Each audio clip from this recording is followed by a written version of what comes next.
vais vous dire que j'ai envie de parler d'une réalisatrice qui s'appelle Baya Kasmi. On est là d'ailleurs pour présenter son film. Et qui est quelqu'un que moi je connais alors comme réalisatrice mais aussi comme personne. Et c'est marrant d'avoir ce double point de vue tout d'un coup. Souvent quand on travaille avec des réalisateurs ou qu'on a des réalisateurs qu'on aime, on ne les connaît pas dans la vie. Elle, tout d'un coup, ce qui est intéressant, c'est de voir les vases communicants entre son travail et la personne qu'elle est dans la vie, de s'apercevoir quand même que il y a quand même une espèce de... C'est complètement poreux en fait, hein, que ces films sont exactement ce qu'elle est, c'est-à-dire quelque chose d'un peu de très lumineux, qui n'est jamais, comment dire, prétentieux, mais qu'en même temps aborde toujours aborde des thématiques, des questions importantes de la société dans laquelle elle vit, parce que je pense que c'est quelqu'un qui parle du monde dans lequel elle vit. Elle réagit en fait, c'est une artiste qui réagit au monde dans lequel elle vit, avec un outil qui est l'humour, ou plutôt un outil qui est le cinéma, et un ingrédient important qui est l'humour en fait.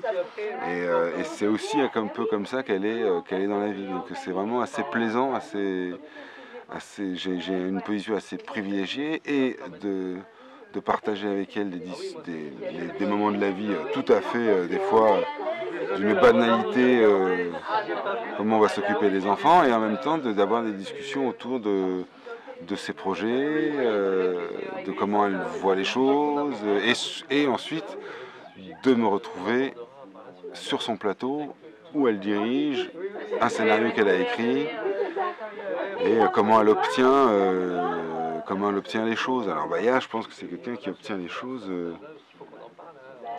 de façon... c'est comme quelqu'un qui prendrait un checker et qui mettrait beaucoup de choses, tout ce qui lui plaît, des ingrédients qui lui plaisent, qui ont des goûts qui lui plaisent, sans se poser la question forcément de savoir si ça va aller les uns avec les autres.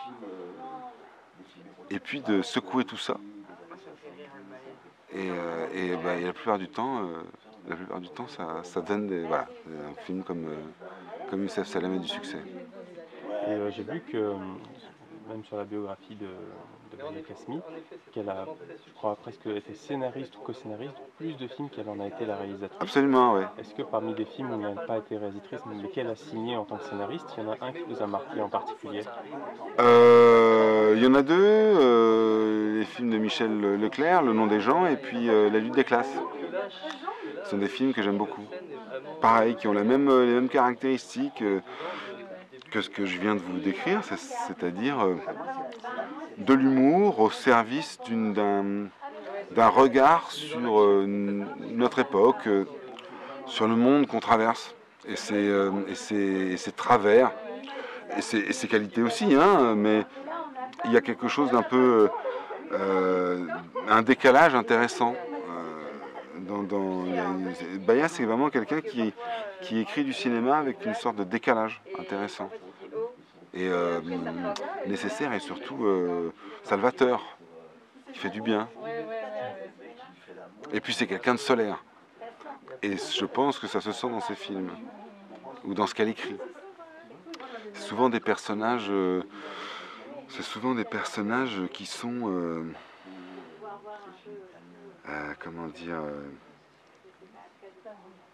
qui sont terriens et qui en même temps sont travaillés par une foule de questionnements qui les obligent à aller dans un sens et tout de suite après dans l'autre, qui vont un peu dans tous les sens.